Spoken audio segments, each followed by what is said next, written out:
The Tudors ruled England for just over a century, from 1485 to 1603. Yet in that compressed span of time they managed to pack more drama, brutality, disease, obsession, heartbreak, and political violence into their exits than almost any other royal dynasty in the whole of European history. 7 monarchs sat on the throne if you count the disputed and shadow reigns, and not a single one of them left quietly, gracefully, or without consequence. They died of wounds and warfare, of tuberculosis and probable syphilis, of grief and gluttony, of cancer and political violence dressed up as judicial process. They died young and old, suddenly and slowly, in palaces surrounded by courtiers, and in the suffocating privacy of sick rooms where the smell of decay competed with incense and prayer. Each death tells you something essential about the reign it concluded, and about the strange, ferocious, magnificent, and ultimately doomed world that the Tudors built, dominated, and then, one by one, abandoned. To understand how the Tudors died, you must first understand how they lived, at the absolute center of a world that revolved entirely around them.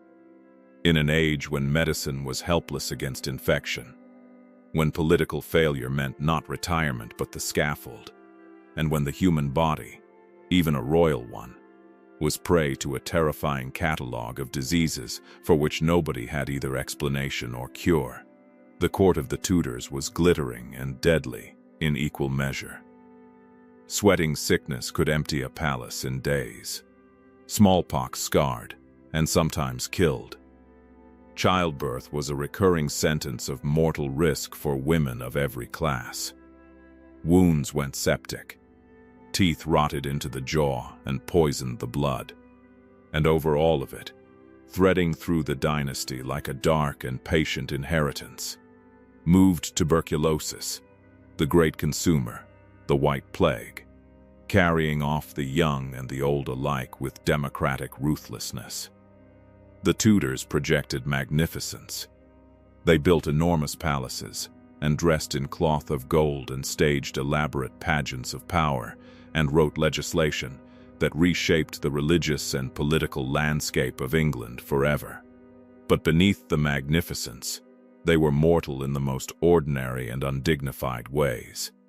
And their deaths remind us that no amount of power can negotiate with a failing lung, or an infected leg, or a uterus consumed by tumor. They lived large, and they died badly, most of them. And the details of their endings are not merely morbid curiosities. They are the final chapters of some of the most consequential lives in British history. Henry VII, 1485–1509. The careful man who could not outrun grief. Henry VII is the Tudor we most often forget.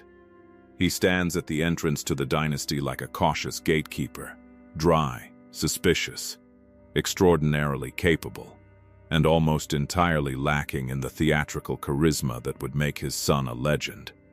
Historians have never quite known what to do with him. He was not lovable, not particularly glamorous, and the administrative genius that built the Tudor state is less interesting to most people than the marital disasters that his son used that state to enable. But Henry VII's death was, in its quiet way, among the most poignant of any in the dynasty. It was the death of a man who had survived everything the 15th century could throw at him, and who was ultimately undone not by an enemy or a disease alone, but by grief. Henry had lived an extraordinary life before he ever became king.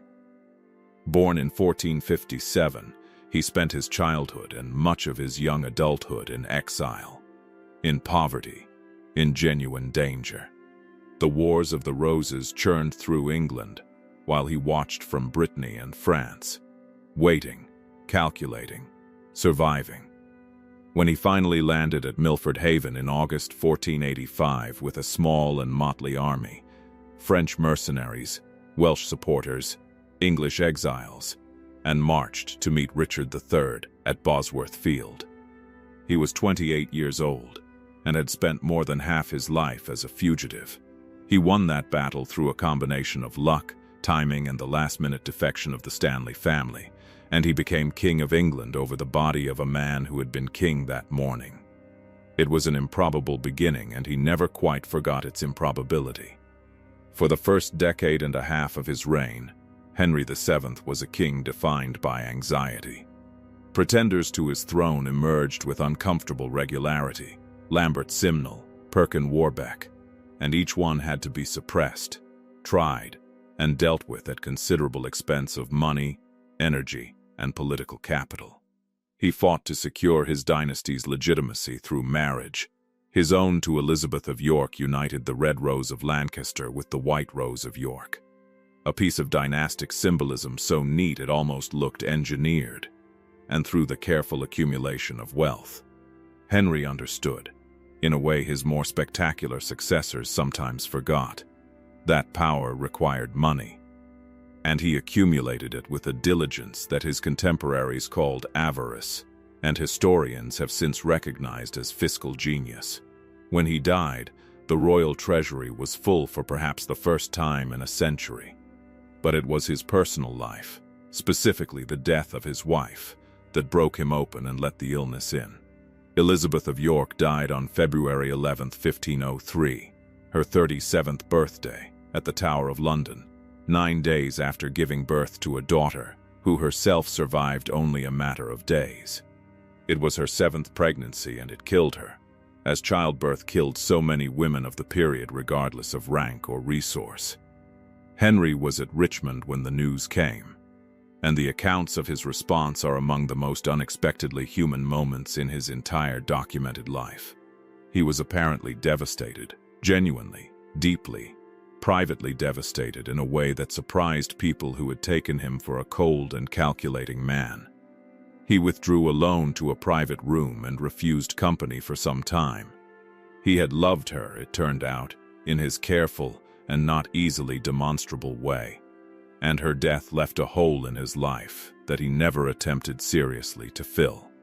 He considered remarrying. There were diplomatic negotiations involving the young widow of Naples and other candidates, but nothing came of any of it, and some historians have suggested that Henry's heart was simply not in another union. He became more reclusive after Elizabeth's death, more withdrawn, more suspicious. The paranoia that had always been part of his character intensified. He relied increasingly on a small circle of trusted administrators and increasingly excluded even senior noblemen from genuine access to power. His health, which had been generally adequate throughout his reign, began to deteriorate noticeably from around 1504 onward. The illness that finally killed him was almost certainly tuberculosis, though contemporaries described his symptoms in the language of their own medical understanding: a wasting disease, a persistent cough, a general decline of vital humors. He also suffered repeatedly from what they called quinsy, which was severe tonsillitis or peritonsillar abscess, and these recurring throat infections would have weakened him significantly over time. By 1507, his condition was serious enough that foreign ambassadors were reporting home that the King of England might not survive the year. He rallied, as tuberculosis patients sometimes do, and lived another 2 years, but the rallies became shorter and the collapses deeper. In his final months at Richmond Palace, Henry VII was a ghost of himself. Thin, breathless, feverish, coughing. He continued to work, because work was the architecture of his identity and he did not know how to stop. But his participation in government was increasingly managed by those around him who could see what he could not quite acknowledge. He died on the morning of April 21, 1509. Aged 52. By the standards of his time, that was not a young age, but it was not old either, and the men who had watched him decline from the vigorous, hawk-eyed king of his middle years to the wasted figure of his final months felt the loss of something remarkable. He was buried with Elizabeth of York at Westminster Abbey, in the magnificent Lady Chapel that he himself had commissioned and that stands today as perhaps his most visible monument. He died as he had lived, without flourish, without drama, with his accounts settled and his affairs in order. The dynasty he had founded from nothing was stable, wealthy, and in the hands of a 17-year-old son who was already drawing comparisons to the ideal Renaissance prince. Henry VII had built that. That was his monument more than the chapel. He had made something out of nothing, and then quietly let it go. Henry VIII, 1509, 1547. The Colossus and his rotten legs. There is no Tudor death more physically spectacular, more grotesque, more grimly fascinating, or more laden with a kind of awful poetic justice than that of Henry VIII. The young man who arrived at the throne in 1509 was, by all accounts, something close to magnificent. 6 feet 2 inches tall, broad-shouldered, accomplished in languages and music and theology and sport, with red gold hair and a face that contemporary portraits show as genuinely handsome in a bold, well-fed, confident way. Erasmus admired him. The court adored him. Foreign observers wrote home in near disbelief at the golden creature who had replaced his careful gray father on the English throne. He seemed to embody everything the Renaissance theorized a prince should be. He died on the morning of January 28, 1547, at Whitehall Palace, aged 55. And what died was something almost unrecognizable as the golden boy of 1509. By his final years, Henry VIII was so obese that he could not walk unaided through the corridors of his own palace. He was moved by mechanical means, wheeled chairs, specially constructed hoists, because his legs could not bear his weight, and the ulcers that covered them made even the friction of walking a torment. His waist, meticulously recorded in the measurements taken for his suits of armor, had expanded from approximately 32 inches in his athletic youth to a staggering 54 inches by the time of his death. His weight has been estimated at somewhere between 300 and 350 pounds, though the exact figure is impossible to verify. He required a small army of servants simply to dress, to wash, to move from room to room. The contrast between the young king who had excelled at jousting, at tennis, at wrestling, at hunting, who had been famous for his physical energy and appetites, and the immobile, pain-racked figure of his final decade is one of the most dramatic physical deteriorations in recorded royal history. The question of what precisely killed him is one that medical historians and Tudor scholars have been arguing about for decades, and the answer is almost certainly not a single cause, but a catastrophic convergence of several. The jousting accident of January 1536 is the event most historians identify as the turning point. Henry was thrown from his horse at a tournament and lay unconscious for approximately 2 hours. In an age without the ability to assess or treat head injuries, this was simply observed and hoped over, but the neurological consequences may have been significant. Some researchers have proposed that the injury caused damage to the hypothalamus, the part of the brain that regulates appetite, metabolism, and mood, which would go some way toward explaining both the phenomenal weight gain that followed and the personality changes that became increasingly pronounced from 1536 onward. The Henry of the 1540s, suspicious, violent, unpredictable, capable of sending his closest friends and most loyal servants to their deaths on thin pretexts, was markedly different from the king of the 1510s. And the 1536 fall offers one possible explanation for the transformation. The ulcers on his legs are another crucial part of the medical picture. These had been present in some form since at least the 1520s, but became dramatically worse as his obesity increased and his mobility decreased. Contemporary descriptions of them are nauseating, suppurating, foul-smelling, intermittently blocked, causing waves of pain and fever when they became infected.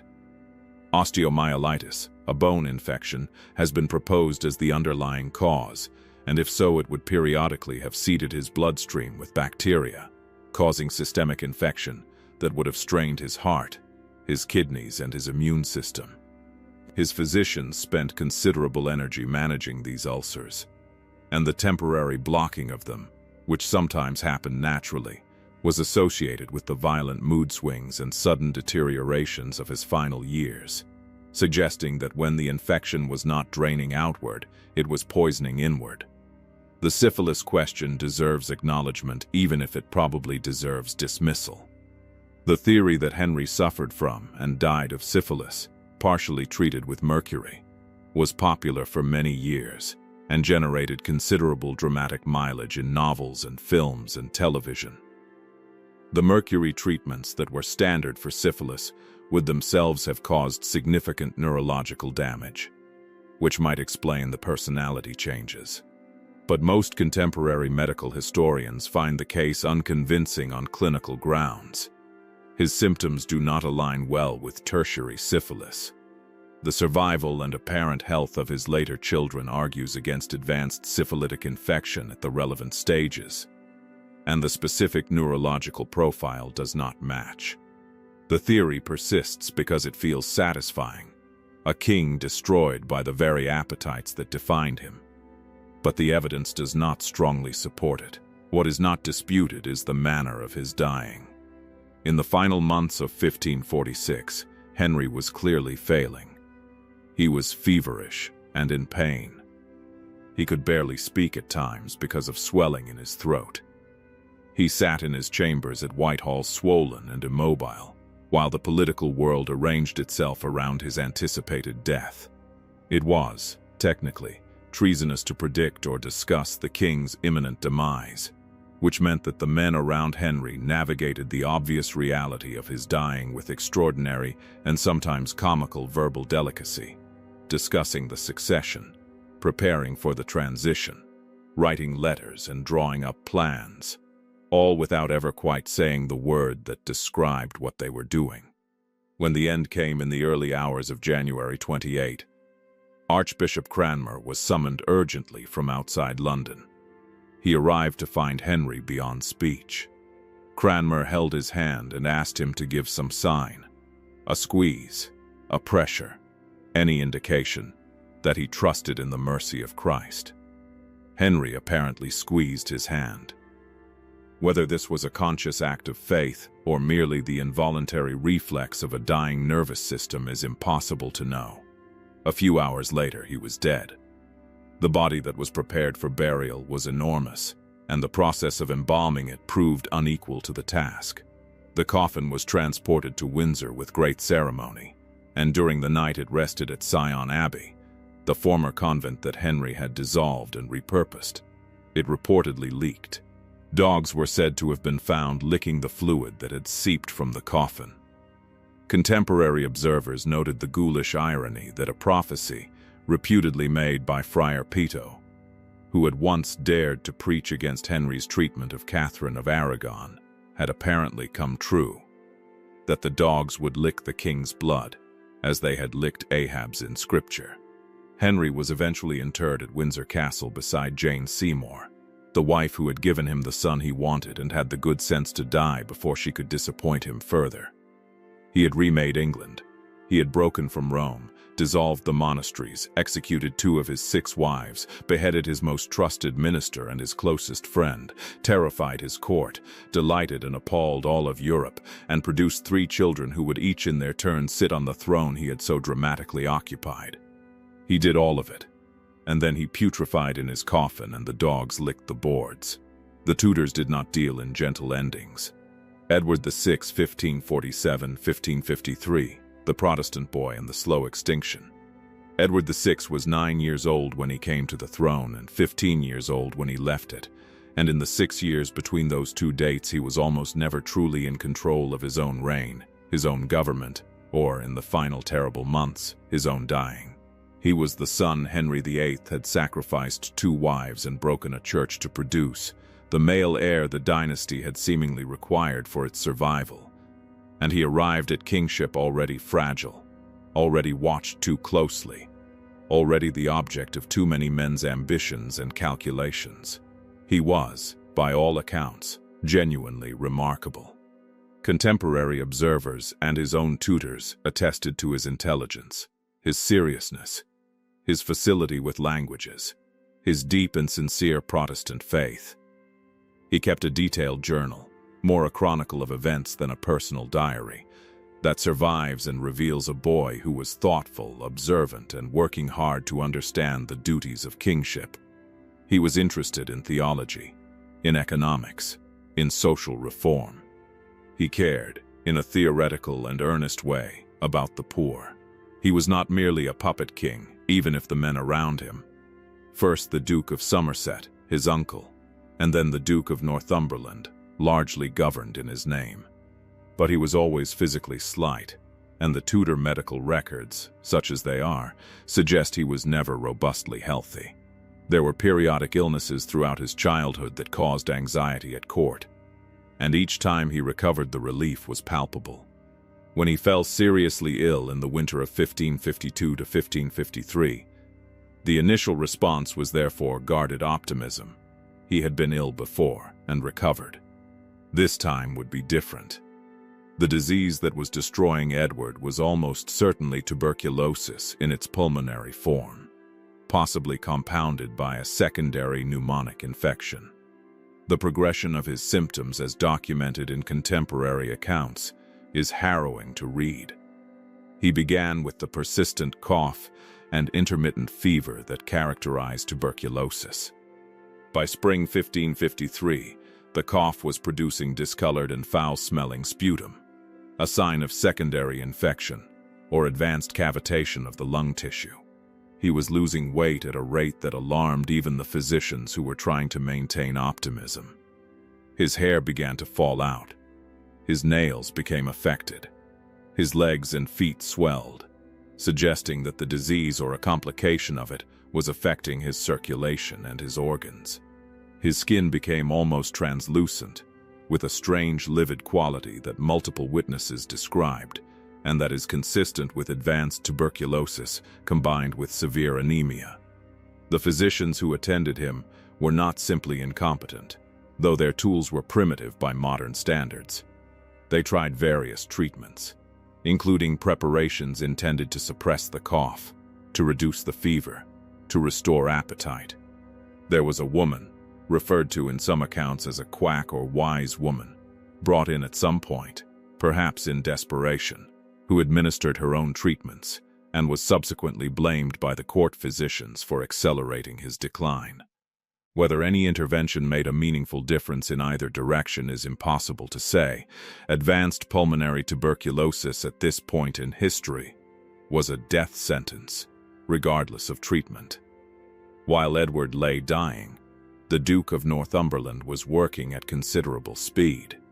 He had his son Guildford Dudley married to Lady Jane Grey, Edward's cousin through the female line, in May 1553. He then persuaded the dying king to sign a document known as the Device for the Succession, which disinherited both his half-sisters Mary and Elizabeth in favor of Jane. The document was legally dubious at best. It contradicted Henry VIII's Third Succession Act, which had restored both Mary and Elizabeth to the line of succession, and required the signatures of the Privy Councillors as witnesses. Many of them signed with evident reluctance. Some reportedly wept. They knew they were signing their names to a political gamble that would be treasonous if it failed. Whether Edward genuinely wanted this settlement, or whether he was manipulated into it by a dying child's trust in the powerful man who controlled his sick room, is one of the genuinely unresolvable questions of his reign. He was Protestant enough to fear a Catholic Mary on the throne. He was sick enough and young enough to be susceptible to strong influence. He was perhaps brave enough, in his earnest, bookish way, to believe he was acting for the good of England's reformed religion. Probably all three things were simultaneously true, in the way that human motivations rarely resolve into a single clean answer. Edward VI died on the evening of July 6, 1553, at Greenwich Palace. It was a warm summer evening, and the windows may have been open. He died, according to those present, while praying. His final recorded words were a prayer, asking God to defend England and maintain its true religion and spare it from the popish darkness. He was 15 years old. The body that was prepared for burial was, by all accounts, dreadful, blackened at the extremities, ravaged by the combined assault of tuberculosis and secondary infection, the face barely recognizable as the boy of the portraits.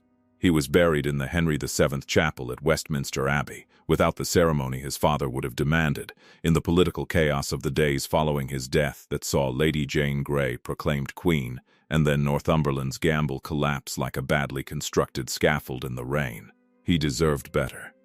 He was, by most measures, a good and serious and genuinely intelligent boy, who was placed in an impossible position by the accidents of biology and the machinations of men far more experienced and far more ruthless than he could ever have been. His death was slow and painful and watched and managed and ultimately used, and England mourned him, or at least the Protestant half of England mourned him, with genuine feeling. Lady Jane Grey, 1553. 9 days and a scaffold. Whether you count her as a queen or a pretender, a monarch or a victim, depends partly on your politics and partly on your definition of legitimacy, and in the 16th century both of those things were fiercely contested. What is not contested is that Lady Jane Grey was proclaimed Queen of England on July 10, 1553, that she held that title for 9 days before Mary I's superior popular support swept Northumberland's conspiracy away like paper, and that she was executed on February 12, 1554, at the Tower of London, aged somewhere between 16 and 17 years old. Jane Grey was, by every account that survives, one of the most intellectually accomplished young women of her generation. Her education had been overseen by some of the finest humanist scholars in England. She read Greek and Latin, was studying Hebrew, could argue theology with adults twice her age, and corresponded with reformers on the continent, who regarded her as a serious and significant Protestant voice. Roger Ascham, one of the great educators of the Tudor period, visited her and found her reading Plato in the original Greek, while the rest of her family hunted in the park. And she told him she preferred the written word to the noise and discomfort of the hunt, with a directness that he found charming, and that gives us one of the most vivid glimpses of her actual personality in the historical record. She did not want to be queen. That much seems clear from the accounts, though accounts of reluctant claimants must always be read with some skepticism. Claiming reluctance was politically useful, since it deflected the charge of ambition. But Jane's reluctance has the texture of genuine distress rather than performance. When the lords of the council came to tell her she had been named heir by Edward, she apparently fainted, and when she recovered she reportedly wept and prayed and said she was unworthy. She was then compelled by her father-in-law, by her husband, by her own parents, and by the machinery of Northumberland's carefully constructed conspiracy, to accept what she did not want. Her 9 days as queen were spent largely in the Tower of London, which served at this period as a royal residence as well as a prison, the distinction between those two functions being sometimes uncomfortably blurred. She was kept informed of events, and apparently tried to exercise some actual authority, refusing, for instance, to make her husband Guildford Dudley a king rather than merely a consort. But events were moving far beyond her control. Mary, proclaimed queen in East Anglia, was gathering support at a speed that shocked Northumberland's coalition. Men who had signed documents supporting Jane were calculating, with cold precision, how quickly they needed to change sides to survive. By July 19, it was over. Northumberland's army melted away. The council switched allegiance. Mary was proclaimed queen in London to enormous popular enthusiasm, and Jane's 9 days were done. She was imprisoned in the Tower, no longer in the royal apartments. The initial expectation, including, apparently, Mary's own, was that she might escape with her life. She was manifestly not the architect of the conspiracy against Mary. She was a teenager who had been weaponized by her father-in-law's ambitions. And Mary, whatever her subsequent reputation for severity, was not without the capacity for mercy. Jane and her husband were tried for treason in November 1553 and found guilty. The verdict was not in doubt given the legal facts. but execution did not immediately follow. What changed everything was her father. Henry Grey, Duke of Suffolk, joined Wyatt's rebellion in January 1554, a Protestant uprising against Mary's planned marriage to Philip II of Spain. It was a catastrophically stupid move under any analysis, and it sealed his daughter's fate.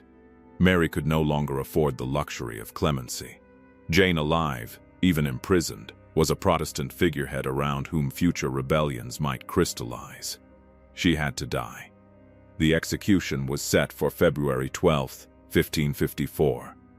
On the morning of that day, Jane watched from a window of her lodgings in the Tower as a cart came through the gate bearing the body of her husband, Guildford Dudley, who had been executed on Tower Hill earlier that morning.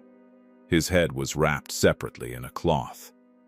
She had refused the consolation of a final meeting with him the previous day, telling those who offered to arrange it that the earthly meeting would be too painful, and their next meeting would be in a better place.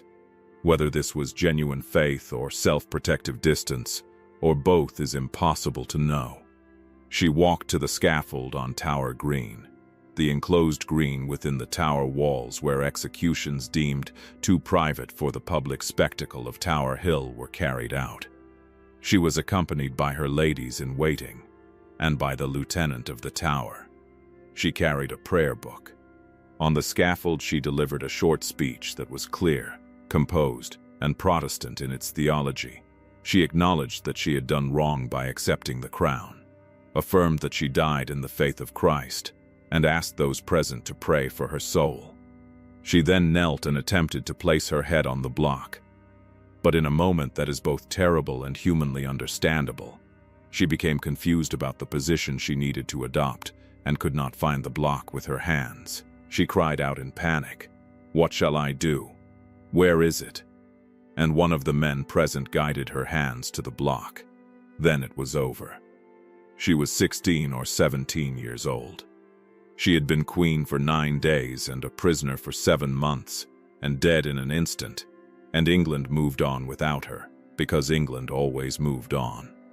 But she left a mark, in the accounts of those who witnessed her death and were shaken by it, in the Protestant martyrology that would later elevate her as a victim of Catholic cruelty, in the enduring fascination with the brilliant and unfortunate girl who was destroyed entirely by other people's ambitions, and never, as far as the record shows, by any ambition of her own. Mary I, 1553–1558, the Queen who died of England. Mary I died on the morning of November 17, 1558, at St. James's Palace in London, aged 42. She had been queen for just over 5 years, and in that time she had burned nearly 300 Protestant heretics at the stake, married the most powerful Catholic monarch in Europe, watched her popularity evaporate, endured 2 catastrophic false pregnancies, and presided over the loss of Calais, England's last possession on the French mainland, held for more than 200 years. She died having accomplished almost none of what she had hoped to accomplish, and having been defeated in almost everything she cared about most. To understand Mary's death, you must understand her life, because no Tudor monarch's death is more directly the product of everything that came before it. Mary Tudor was born in 1516, the only surviving child of Henry VIII and his first wife, Catherine of Aragon. She had a relatively happy early childhood. She was adored by both parents, well-educated, presented at court as a future bride in the diplomatic games of European monarchies. Then, when she was approximately 11 years old, her father began his efforts to annul his marriage to her mother, and Mary's world collapsed. For the next decade and a half she was ground between the millstones of her father's will and her own conscience. She was declared illegitimate, stripped of her title of princess, separated from her mother, who died in 1536 without Mary being permitted to see her, and subjected to sustained psychological pressure to acknowledge that her mother's marriage had been invalid, and that she herself was a bastard. She refused, repeatedly, at considerable personal risk, until after her mother's death and Anne Boleyn's execution. when she was finally pressured into a partial submission that she later regarded as a sin requiring confession. Throughout the reigns of her Protestant brother Edward, she clung to her Catholic faith with the tenacity of someone who had nothing else left. She heard Mass privately, illegally, defying the Protestant government of England and defying even the Holy Roman Emperor's advice to be prudent. Her faith was not a political calculation, it was the core of her identity, the thing that had sustained her through everything her father had done to her and her mother, the thing she would not surrender regardless of cost. When she came to the throne in 1553 on a wave of popular support, she genuinely believed she had been given a providential mission to restore England to the Catholic faith, to reverse the Reformation that her father had imposed and her brother had deepened, to bring her kingdom back into communion with Rome. She pursued this mission with absolute sincerity and, ultimately, catastrophic political judgment. The burnings that gave her the epithet Bloody Mary, nearly 300 people executed for heresy between 1555 and 1558, were not an aberration in the context of 16th-century European governance. Catholic and Protestant regimes across the continent burned heretics with equal enthusiasm. But in England, at this particular moment, they were a political disaster. They did not suppress Protestantism. They fed it.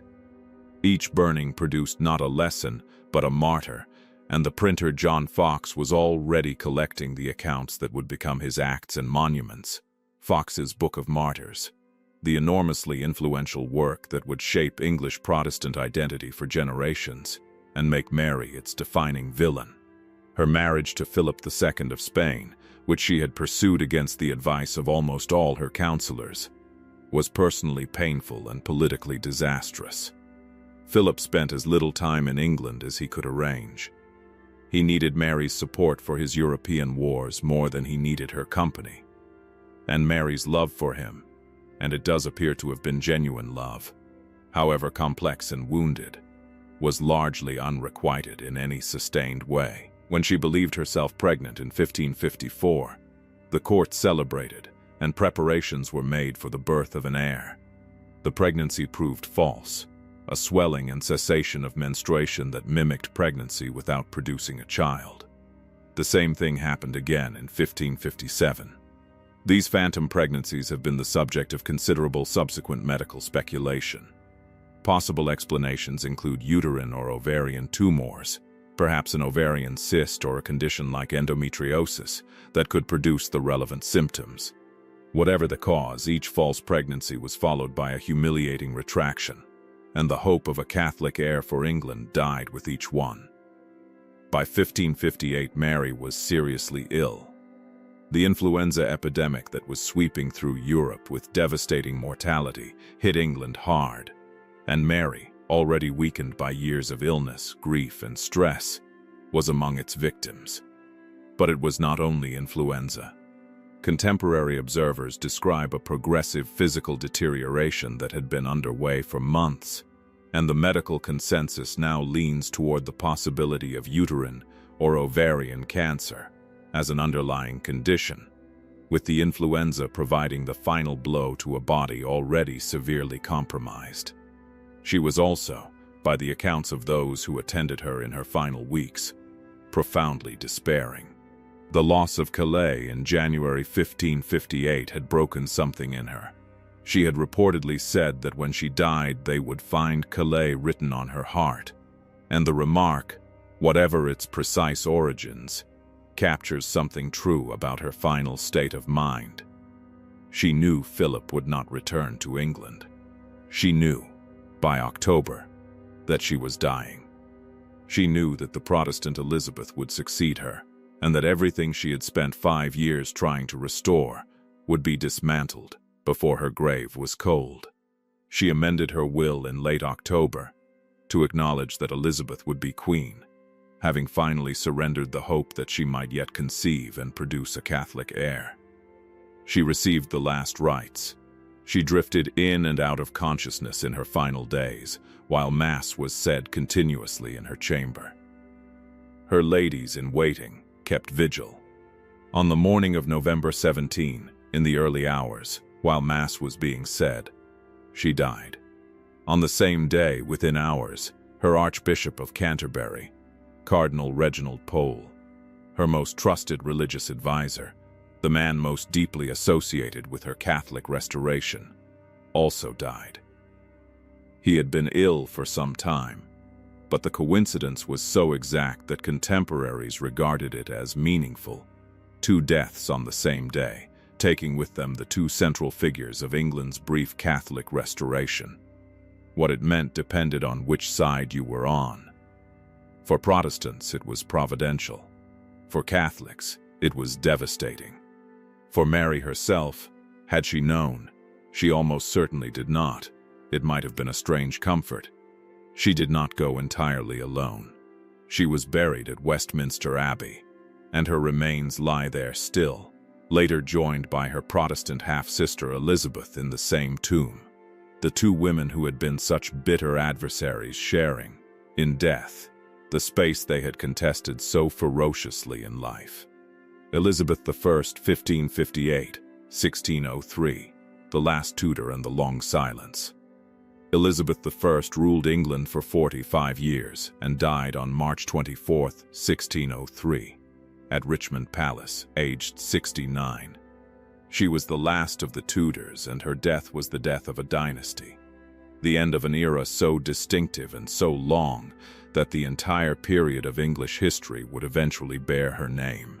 She had outlived every rival, every suitor, almost every friend, and most of the enemies who had plotted against her. She had seen off the Armada, executed a queen, presided over the golden age of English literature and drama and exploration, and maintained her grip on power with a combination of political genius, personal charisma, and calculated ambiguity that remains one of the most impressive sustained performances in the history of monarchy. And then, in the first weeks of 1603, she stopped eating and refused to go to bed and sat in silence on cushions on the floor of her chamber at Richmond, staring at nothing, for days at a time, and died. To understand her death, you must understand the weight of what she had been carrying. Elizabeth had been queen since she was 25 years old. She had lived alone, genuinely alone, in the most fundamental sense, at the apex of a political world, in which everyone around her wanted something from her, and in which every personal attachment she allowed herself became a political complication. She had refused marriage not, as her hagiographers sometimes suggested, from some mystical commitment to her image as the Virgin Queen, but from a complex calculation that a husband would inevitably diminish her power, and that no diplomatic benefit from any available match was worth that cost. She had refused to name a successor for most of her reign, because to name an heir was to create an alternative center of loyalty, a focus for those who might prefer the future to the present. She had lived surrounded by people and profoundly alone, and that loneliness had been the price of power. The men and women she had actually cared for were mostly gone by the time of her final decline. Robert Dudley, Earl of Leicester, the great love of her life, or the closest thing to it, had died in 1588, shortly after the Armada. Sir Christopher Hatton, another favorite, died in 1591. William Cecil, Lord Burghley, who had served her faithfully for 40 years, and who was perhaps the one person she had ever truly trusted with the full weight of her intelligence, died in 1598 while she held his hand and tried to feed him soup. Her world was becoming a world of strangers. The event that appears to have precipitated her final decline is the execution of Robert Devereux, the Earl of Essex, in February 1601. Essex had been her last great favorite, young, brilliantly charismatic, reckless, infuriating, and probably genuinely loved by her in a way that she could not quite allow herself to acknowledge without embarrassment, given the vast difference in their ages. He had abused her patience repeatedly, failed disastrously in Ireland, and then committed the unforgivable act of staging an armed rebellion in London in February 1601. She signed his death warrant. She had no real choice. His guilt was clear, and mercy would have been read as weakness. But she could not undo the signing. From the accounts of those around her in 1601 and 1602, something in Elizabeth changed after Essex's death. She became more withdrawn, more melancholy, more prone to sudden bursts of anger, and then long silences. She told the French ambassador that she was tired in a way that seemed to go beyond physical fatigue. She continued to perform the duties of monarchy, continued to meet ambassadors and sign documents and manage the political world, but the energy behind the performance was visibly dimming. By December 1602, she was clearly unwell. She had developed a bad cold or upper respiratory infection, possibly influenza. The same epidemic that had killed Mary 40 years before was cycling through England again, and she would not take medicine, would not rest, would not do any of the things her physicians begged her to do. She moved from Whitehall to Richmond, her preferred winter palace, which she called her warm box, and there she became increasingly unresponsive to the efforts of those around her to arrest her decline. The most vivid accounts of her final weeks come from Robert Carey, a courtier who was present, and from John Manningham, a lawyer who recorded the stories circulating at court. They describe a woman who sat motionless for hours on cushions on the floor, refusing to be helped up, refusing food, occasionally sucking on her finger in a gesture that observers found difficult to interpret. Senility, perhaps, or some primitive comfort-seeking. She would not speak for long periods. When she did speak, she was at times perfectly lucid, and at times distant in a way that frightened people. Robert Cecil told her she must go to bed, and she told him, in one of her last recorded flashes of the old authority, that must was not a word to be addressed to princes, and that his father, the great Burghley, would never have dared use it to her. Then she subsided. Even in dying, the performance was not entirely over. By mid-March she was beyond speech. The question of the succession, the question she had refused to answer definitively for 45 years, had to be resolved. Cecil and the council had been corresponding secretly with James VI of Scotland for some time, preparing the transition. When Elizabeth was asked, in her final conscious hours, to indicate who should succeed her, the accounts differ on the detail but agree that she made some gesture, raising her hand to her head, or joining her hands above her head in a shape suggesting a crown. That was interpreted as acknowledgement that James should follow her. She may have been conscious. She may have been responding reflexively to a sound or a touch. Nobody could be entirely sure. In the early hours of March 24, 1603, Elizabeth I died quietly. She had been unconscious for some hours before the end. The Archbishop of Canterbury, John Whitgift, had been with her through the night, praying beside her, and he reportedly took her silence for assent in her final moments. Within hours, Robert Carey was riding north to Edinburgh at extraordinary speed. He covered the 400 miles in approximately 60 hours, changing horses at intervals along the Great North Road, to bring James VI the news that he was now also James I of England. The Tudor dynasty was over. It had lasted 118 years, from Bosworth Field to Richmond Palace, and in those years it had transformed England from a medieval kingdom still scarred by civil war into a Protestant nation-state with global maritime ambitions, and one of the richest literary cultures in the world. Elizabeth was embalmed and lay in state at Richmond before being transported to Whitehall, and then to Westminster Abbey, where she was buried in the Henry VII chapel alongside her half-sister Mary, the two of them together in death as they had never managed to be in life. Her funeral procession through London was witnessed by enormous crowds in silence. Contemporary accounts describe the silence as remarkable, not the silence of indifference, but of something more like collective shock, as if the city could not quite believe that the woman who had defined it for nearly half a century was actually, finally, gone. She left no husband, no children, no direct successor. She left a country, and a name for an age, and the strange and enduring myth of herself, the Virgin Queen, Gloriana, Good Queen Bess, that would grow in the decades after her death into something almost entirely detached from the complicated, brilliant, lonely, sometimes ruthless, occasionally magnificent woman who had actually worn the crown. Stand back from these deaths and look at them together, as a pattern rather than a series of individual tragedies, and what emerges is something both revealing and sobering about the nature of power, dynasty, and the human body's absolute indifference to rank. Tuberculosis runs through the Tudors like a dark thread of inheritance. Henry VII almost certainly died of it. Edward VI unquestionably died of it. Mary I may have had a constitution weakened by something like it in her youth. The disease was ubiquitous in 16th century England, crowded, poorly ventilated buildings. No understanding of germ theory, no antibiotics, no public health infrastructure worthy of the name, and no palace walls could keep it out. The Tudors breathed the same air as everyone else, caught the same infections as everyone else, and their bodies failed in the same ways as everyone else's, regardless of the gold on their walls or the deference of their subjects.